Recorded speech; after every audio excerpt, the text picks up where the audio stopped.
the chiropractor that gave me those X-rays was actually out of state, and so when I came back to where I'm living now, I really thought, okay, I'm gonna find a good chiropractor who has this like holistic, attitude, and I'm gonna commit to taking care of my spine, my nervous system, and so I found a person that I thought was really, aligned, and then in my first meeting with him, um, I thought, oh wow, the office is great and their philosophy is great, but I felt this kind of energy between us, like there was an attraction, and so I thought back to that osteopath, and I thought, oh no, this is that same pattern, like whatever there's some kind of energy here that for some reason or another that I can't completely relax in. It's like I don't feel safe, or I just feel like it's not in integrity. And so I kind of went home thinking, oh, it's um, I'm gonna change this pattern, and it's empowering for me to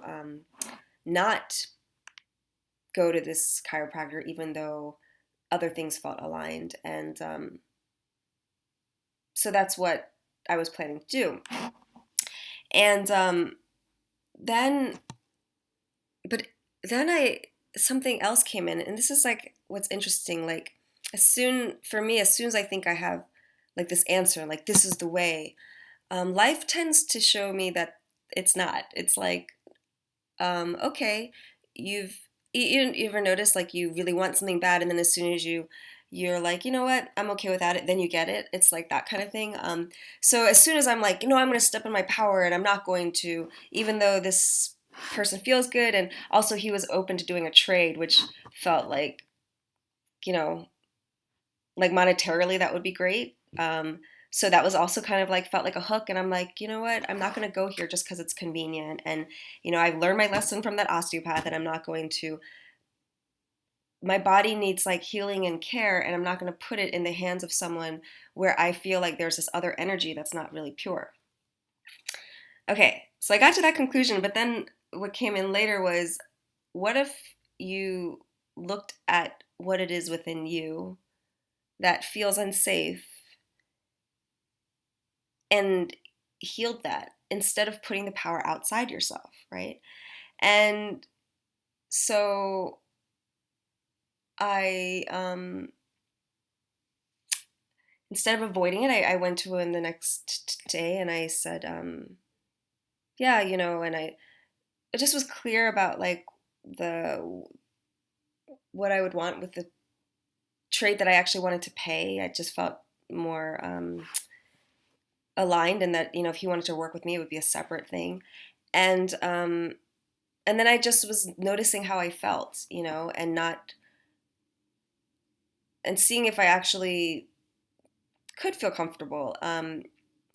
And I did. And so, um, yeah, and I'm still, and it actually wasn't an issue at all. I've gone like a few times now, and it didn't feel like an issue at all. So, it was just this idea of like not feeling safe, which if you've seen any of my other videos, I've talked about. It's like a deep, um, an old fear of, actually, when I looked deeper, what I realized is there's like my part in it. So instead of being playing the victim, like, oh, um, men have this sexual energy, and then I don't feel safe. Instead of that, I realized there's a part of me that still felt like that sexual um, attraction, or the sexual whatever power that I have, is like my only power, or even like a false power. So it's kind of like, oh, this person's attracted to me, so um, that's where my value is, and it kind of makes me feel like, yeah, like I'm gonna get like some kind of favor, or I don't know, and then it actually limits me from being able to. I'm actually devaluing the other parts of me, um, but that's coming from inside me, and it's because I think of an old paradigm um, that I'm perpetuating, by believing in like in other times that like women couldn't express their power except through their sexuality, in a lot of still in some cultures, and so to to kind of still be caught up in that and um, yeah, not be able to own that I can have some kind of